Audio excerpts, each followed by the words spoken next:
From AI hype to district impact, Evan St. Lifer on the future of K-12 innovation. Hello and welcome to another timely edition of Mindshare TV, where we explore the people, ideas, and innovations shaping the future of learning. I'm your host, Robert Merdlacci, founder and chief digital publisher of Mindshare Learning Media. As school leaders prepare for another rapidly approaching academic year, artificial intelligence continues to evolve at extraordinary pace. The conversation is moving beyond experimentation and individual AI tools toward a much bigger question. How can education systems use AI strategically, responsibly, and meaningful to improve outcomes for students, educators, and communities? Today, I'm delighted to welcome back a great friend and leading innovator in the U.S. education ecosystem, Evan St. Lifer, CEO of Innovate K-12. Innovate K-12 is helping school districts move from hindsight to foresight through AI-driven data interoperability, predictive and short cycle analytics, strategic planning, progress monitoring, and meaningful stakeholder engagement. Evan has also recently returned from two influential gatherings, ISTELive in Orlando and ERDI, the Education Research Summer Institute in San Diego, where education leaders, innovators, and industry partners explored the rapidly changing role of AI across K-12 education. Evan, welcome back to Mindshare TV. Thank you for joining me this afternoon. It's great to be here, my friend. I always enjoy doing this podcast with you, and I'm looking forward to the next half an hour. Well, yeah, it's been what a whirlwind year it's been. I want to say that Evan is a former vice president at Scholastic. He was a journalist at the New York Times. Is one of his first career pathways. And it goes to show that the pathway to EdTech isn't a direct path like it wasn't for myself either. That's right. Former journalist, right? We're two kindred spirits.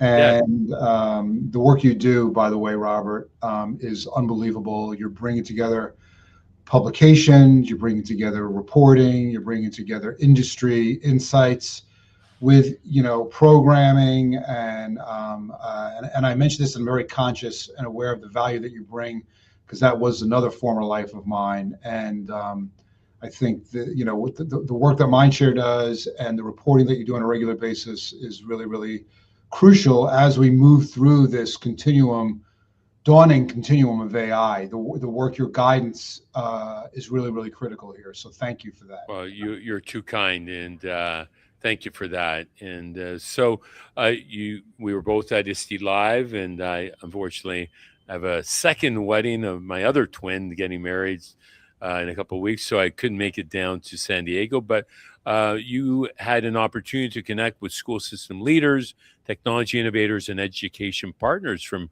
across the United States and beyond. What were your biggest takeaways, and how has the conversation around AI and education evolved from this time last year? It is different, and certainly we've seen, and it's not all good necessarily. Well, I'll take the conference I went to most recently first, which was ERDI on the West Coast, in which you had a convening of, over the course of a week, 125 plus districts, 135, I think might be more accurate. And it's always an amazing event, because if you think about it, some of these districts, you're literally representing, significant swaths of the U.S. population. Certainly, you have states represented from all over the country. You have both rural as well as urban districts represented. And so when you do that, yes, you find some differences in terms of need. A big urban might be different than a small rural in terms of, what their main needs are or the way they run. But to me, they have more in common now. And I could say pretty confidently that the thing that was clear and overwhelming for me was the issue of sustainability or optimization, meaning that every school district, I think in America now, is thinking about probably how they're going to, do more with less. Declining student enrollment is a real phenomenon in many states. Part of that is Happening here as well. correct. Part of that being brought on by legislation around charter schools or school vouchers, but not exclusive to that. And whilst I think the best work and innovative work to recapture or regain student enrollment is ahead of us, and there are some states that are doing some very promising things, districts must find a way to do better forecasting, do better planning, so they can optimize their future. And again, of course, optimize student learning and student success. So I would say to a person, everybody is thinking about their budget, how to optimize their budget, their resources, their staff, all in the name of student success. Brilliant. From AI experimentation to implementation, many districts have spent the past year experimenting. We've been involved in a number of AI use cases through C21 and Dell across Canada for K-12 and higher ed. So with these generative AI tools, developing policies and launching pilot projects, are you seeing districts move from that experimentation towards system-wide implementation, and what separates the districts making meaningful progress from those who remain stuck in the pilot phase? And many aren't even at the pilot phase, I would hazard to say. Well, that's exactly right. When you say what separates when you say that and frame that question, I think that's exactly the issue. I think there's what I would call a dichotomy of districts in terms of who's potentially moving ahead and might be a larger district with more technology accomplished or just simply more IT people on staff versus districts that really have none of that. And so we want to help be a leader in the proper, ethical, accurate, secure, safe, trusting use of AI. Those are all really, really important words. And I think districts need to really pay attention to that. But I think that's really the most important thing is there are thousands of districts in the United States that have 2,000 and 3,000 students or less, and they simply do not have the resources to be able to do with AI the types of things that you're talking about. We believe we have an opportunity to help those districts. Again, we can talk about the classroom right now, just just from a framing perspective. Innovate K-12 right now is focused more on the administration and management of school districts and the way they use their data versus being a company that is in the classroom around teaching and learning, right? In the way that I was as a executive at Scholastic, which is obviously very, very focused on literacy. We're really hoping both district and school leaders make better decisions, have better data, have data integrity, and then be able to bring data into one place so that many, many different disparate data sets can now be utilized to talk to each other to get much more well-informed answers. So, but I saw some great things at ISTE, since you also asked about ISTE, Robert.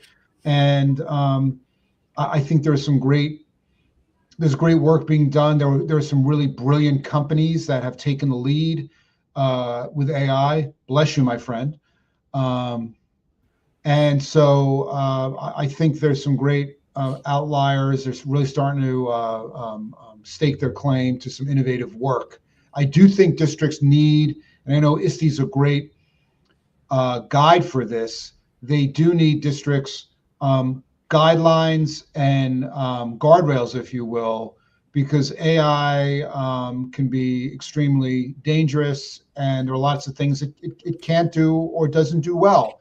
So districts need to rely on a third party or a qualified third party source that has been given or earned that designation. I think that's coming next, is some sort of a body that can really help districts better understand how to utilize AI And AI isn't just, it's not a static thing either, Robert. And we've probably discussed this Right. many times. It's an ongoing dynamic thing. And the AI is continuing to morph and evolve.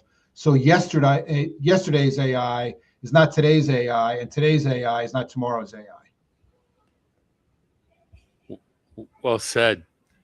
So turning district data into foresight, school districts generate enormous amounts of data, but much of it remains fragmented and inaccessible or disconnected from systems, or is reviewed only after the academic year is ended. So it's not harnessed in real time.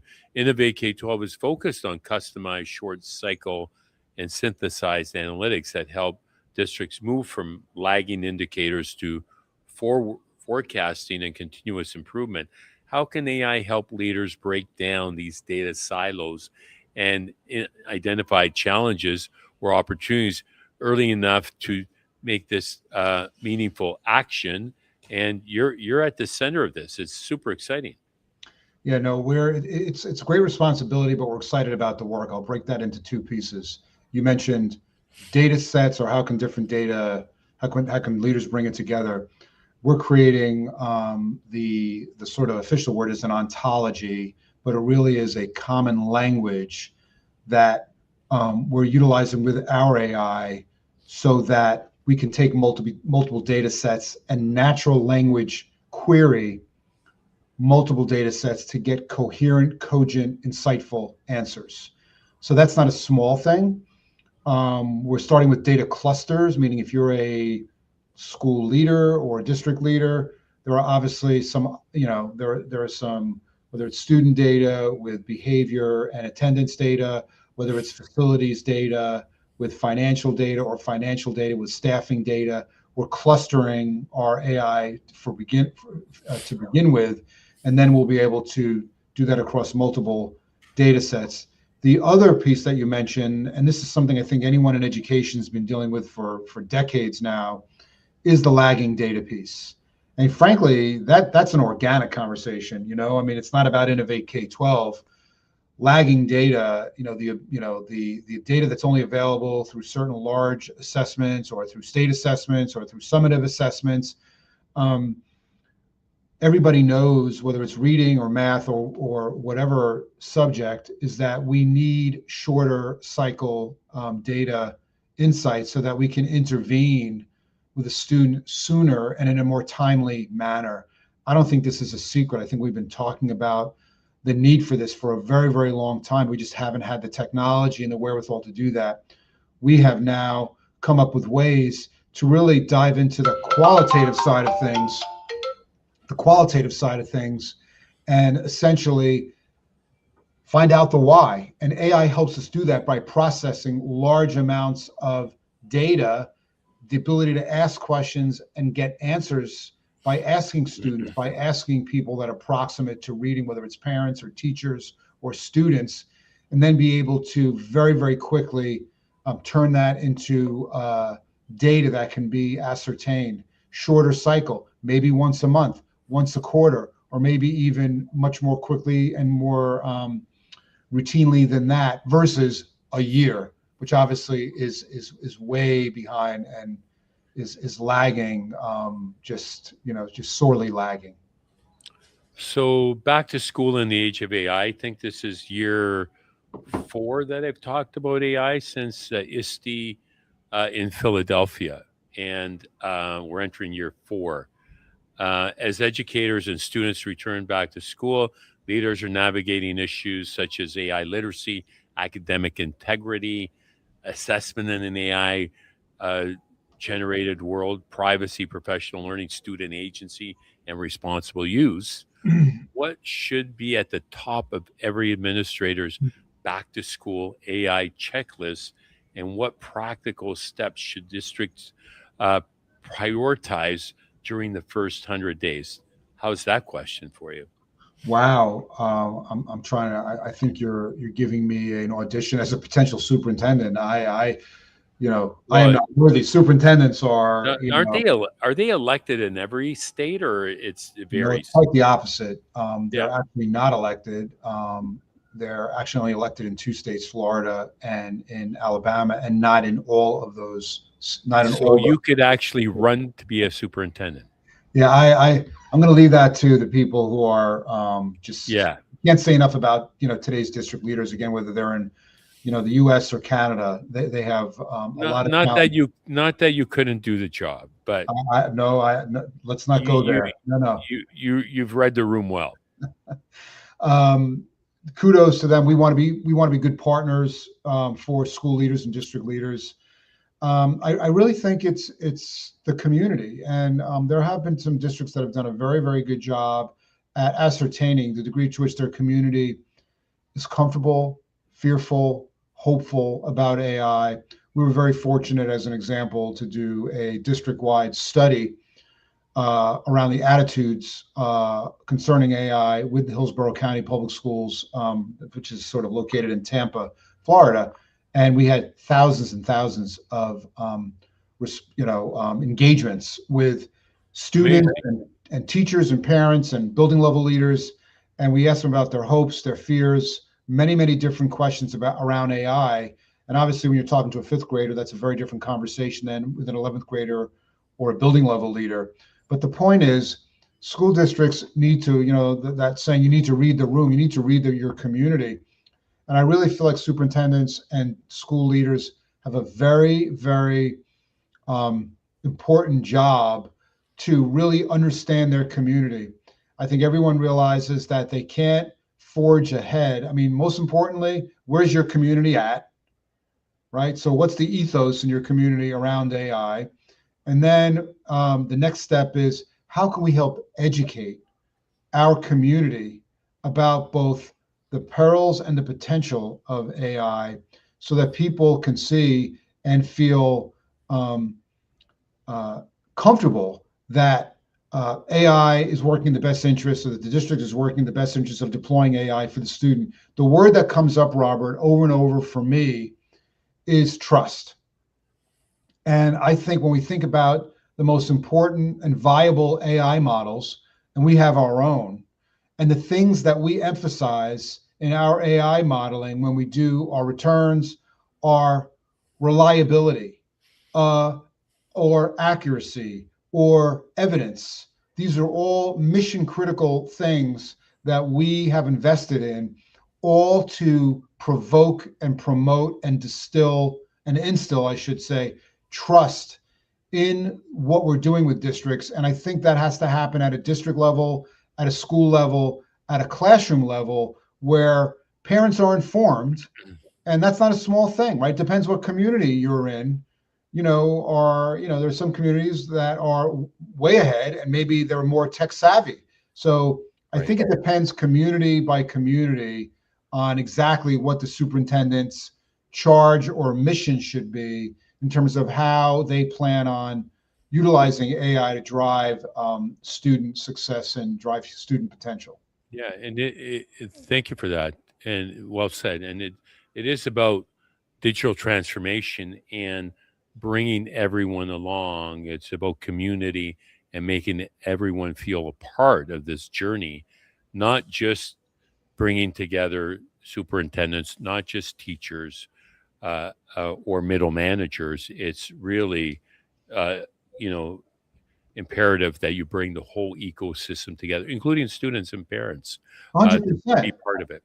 I mean, Robert, just as an example, you're a superintendent in anywhere USA or anywhere Canada, and you have a 7-member board, and 5 of the 7-member board are not comfortable with AI in general. Like, they need more information, whatever it is. 5 out of the 7. As a superintendent, are you moving forward aggressively with AI implementation in your district if 5 of the 7 people that you report to are not comfortable? I think we know the answer to that. So it's the board, educating the board, making sure they have agency and the opportunity to learn in the process with the superintendent and the school leaders as well. And then bringing along the community, making sure their voices are heard and then responded to, so that this is a gradual learning and trusting incrementally to get to where you need to go. Looking ahead, AI for human flourishing, which is part of the theme of the 17th Canadian EdTech AI Leadership Summit happening at the University of Toronto in Mississauga, the great city of Mississauga, October 28th and 29th. You're going to be there on the presentation docket. We're looking forward to you providing deeper insights as well. But, look, 3 to 5 years ahead, what does an effective human-centered AI-enabled school district look like? What gives you the greatest sense of optimism? What gives you hope about the future of education? I think that the most important thing, whatever the technology is the ability for us to give students agency. We hear a lot about student agency. We hear a lot about student self-directed learning. Those have been like somewhat cutting edge concepts for quite some time now, while some districts have maybe far along with that. And I think AI affords some of that for sure. I think number one. Number two, it's the ability for a district, again, in the next 3 to 5 years, to allow the AI to, again, just be more intuitive to the learning cycle, to the teaching and learning piece. And again, I think trust needs to be established. But again, at the same time, there'll be new AI. Look at the AI. Look at where we are now. Robert, you said, 3 or 4 years ago, I had we first introduced AI. Think about where we are with AI today versus where we were then. That's all you need to know. Incredible. So we need to know that there will be more adaptability, there'll be more evolution. And the one thing I would say, Robert, also is that we need models, we need exemplars that have been proven to work, that have been proven technologically, from a research perspective, pedagogically, that will work, so that people need exemplars to work from. I think that's like one of the best things we could probably bring to education now. Well said. Well said. Evan, to complete this sentence, the most important thing education leaders can do to prepare students for an AI-powered world and future is to give them skills of discernment and evaluation, and to allow them to think critically and have self-agency. Wow. Love it. Wow. It almost feels like you got these questions in advance. People don't know, Robert, that we practiced that like 17 times. No, well said. Well said. Evan, thank you for sharing your insights and for your continued leadership in helping school districts turn innovation, community voice, and data into meaningful action. Any final thoughts to share?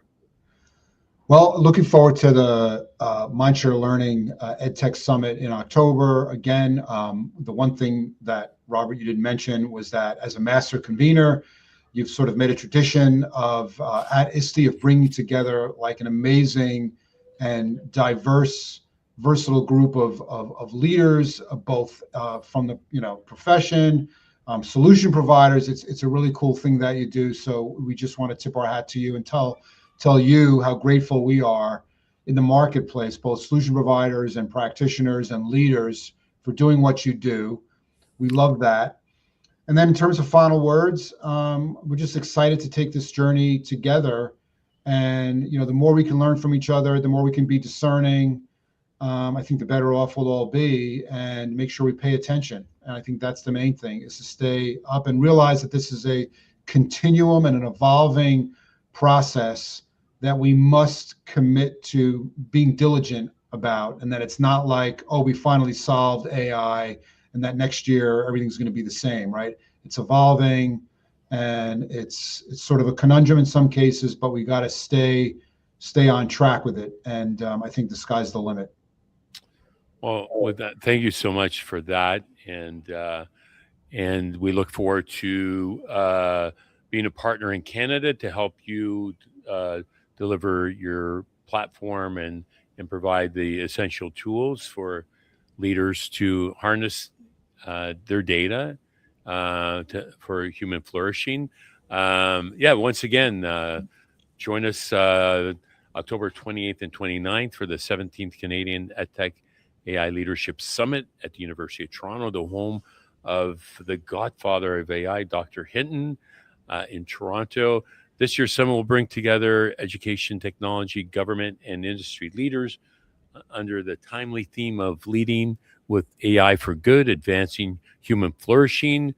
To take advantage of the special early bird registration up until July 31st and get yourself a free copy of my recently released book, Being Human in the Age of AI. Join us as we tackle the most pressing issues facing education today, from AI leadership and responsible innovation to digital well-being, human connection, and preparing students for a future that is not clearly seen. Until next time, my name is Robert Merlacci of the Mindshare Learning Report. Thank you for joining us again. Evan St. Lyford, CEO of Innovate K-12. And until next time, stay healthy, stay safe, and keep the learning curve steep.